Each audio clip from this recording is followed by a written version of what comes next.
In the frozen corners of Norse mythology, there's a queen who rules the dead. Her name is Hel. And honestly, the most chilling thing about her isn't her kingdom of corpses. It's her appearance. One half of her is the living flesh of a woman, but the other half is a stark, deathly blue. This terrifying image is easy to write off as just monstrous. But what if it's not a curse? What if it's a key? We're going to explore why the queen of the underworld's look isn't about horror, but about her total control over the sacred line between life and death itself. To understand Hel, you first have to understand her family, because she was born into a seriously infamous lineage. Her father was Loki, the silver-tongued trickster god, a master of cunning and chaos. Her mother was the giantess Angraboa, whose name means she who brings sorrow. So no pressure. Together, they had 3 children who would become some of the most feared figures in all of Norse lore. Hel's siblings were the giant wolf Fenrir, destined to one day swallow Odin himself, and Jarmungandr, the Midgard serpent, a beast so huge it circled the world of mortals. The gods of Asgard, led by Odin, watched the birth of these 3 with a growing sense of dread. Prophecies all foretold that this trio would cause immense destruction and play a central role in Ragnarok, the twilight of the gods. Terrified of this destiny, Odin decided to act. He couldn't just kill the children, but he could contain them. He threw Jarmungandr into the great ocean surrounding Midgard. He tricked the mighty Fenrir into being bound by an unbreakable dwarven chain, Glitnir, and left him on an island. And for the daughter, Hel, Odin had a different, but just as definitive, plan. He cast her down into the deepest, darkest of the worlds, the primordial realm of mist known as Niflheim. But this wasn't just a banishment, it was a job offer.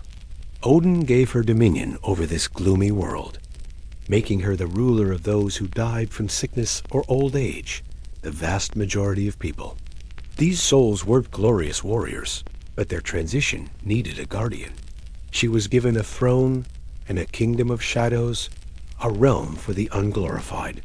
This solved Odin's immediate problem, but it also set the stage for Hel to become one of the most powerful and misunderstood figures in the cosmos. All right, before we go on, let's clear something up. The goddess is Hel, and the realm she rules is also called Hel. Her name in Old Norse is a bit debated, but it likely comes from a word meaning concealment, fitting for a ruler of a world hidden from the living. The 13th century historian Snorri Sturluson, who wrote down many of these myths in his prose Edda, places her kingdom within the cold, vast expanse of Niflheim. So think of her realm not as a separate country, but as the domain she controls inside that misty world. And what a domain it was! Snorri's descriptions paint a truly bleak picture. Hel is a place of endless twilight, shrouded in cold and mist. To even get there, souls had to cross the roaring river Jewel. A monstrous hound named Garmr is also associated with this place, bound in a cave called Niflheim Heller, though the idea of him being a simple gate guard is more of a modern retelling. The poetic name Snorri gives for the items in her hall, called misery, really drive home the grim vibe. Her plate is hunger, her knife is famine, and her servants are slow mover and slow walker. Now, this wasn't necessarily a place of punishment like the Christian hell, though later sources do mention nasty corners of the underworld for the wicked. For most, it was just a somber, joyless continuation. It's also Snorri who gives us the most vivid description of Hel's appearance. He writes that she is half blue and half flesh-colored, which makes her instantly recognizable. He adds that she has a gloomy, downcast look. That blue half is often interpreted as the mottled blue-black of a corpse. It's a chilling image, and it has cemented her reputation as a monster. But were her actions actually monstrous? The most important story about Hel reveals her true nature isn't one of malice, but of unbreakable principle. It's the story of Baldur's death. Baldur the Beautiful, son of Odin and Frigg, was the most beloved god. When he was killed by Loki's trickery, his soul went to Hel. Devastated, the gods sent the messenger Hermod on Odin's ape-legged horse, Sleipnir, to plead for his return. Hermod found Balder in Hel, seated in a place of honor. He begged the queen for his release, and Hel's response wasn't a simple no. She agreed to let Balder go, but only on one condition. Every single thing in all the worlds, living or dead, had to weep for him to prove he was truly so beloved. The gods sent messengers everywhere, and everything wept: people, animals, the earth, stones, trees. They almost succeeded, but they found one old giantess Daki who refused. Many believed this was Loki in disguise.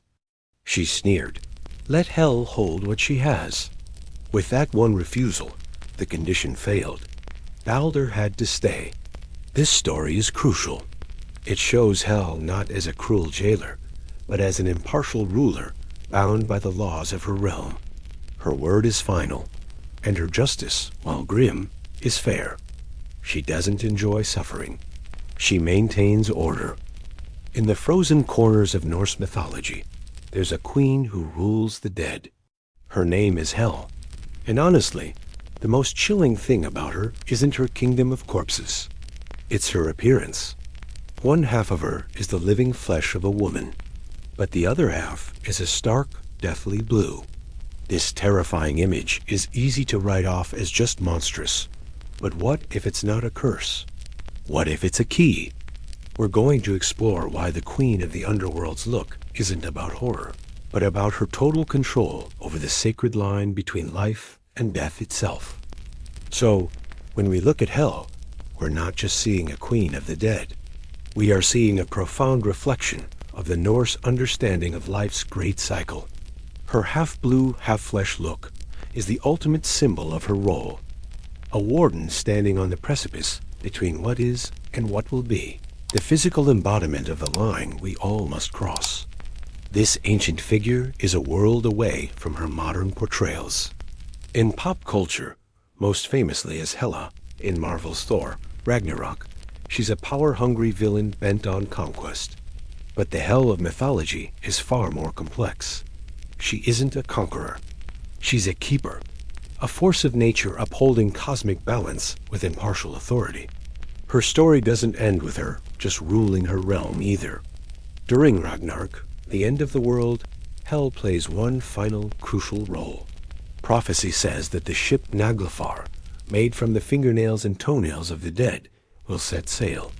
It will be steered by a giant named Rime, and Loki will arrive with it, bringing the inhabitants of Hel's realm to fight the gods. This isn't an act of personal vengeance from Hel, but the fulfillment of destiny, the ultimate expression of the cycle of death and rebirth that defines the Norse cosmos. Hel teaches us that, for the Norse people, death wasn't an enemy to be defeated, but a reality to be understood. Her frightening form wasn't just for nightmares. It was a deep, symbolic key to one of life's greatest mysteries.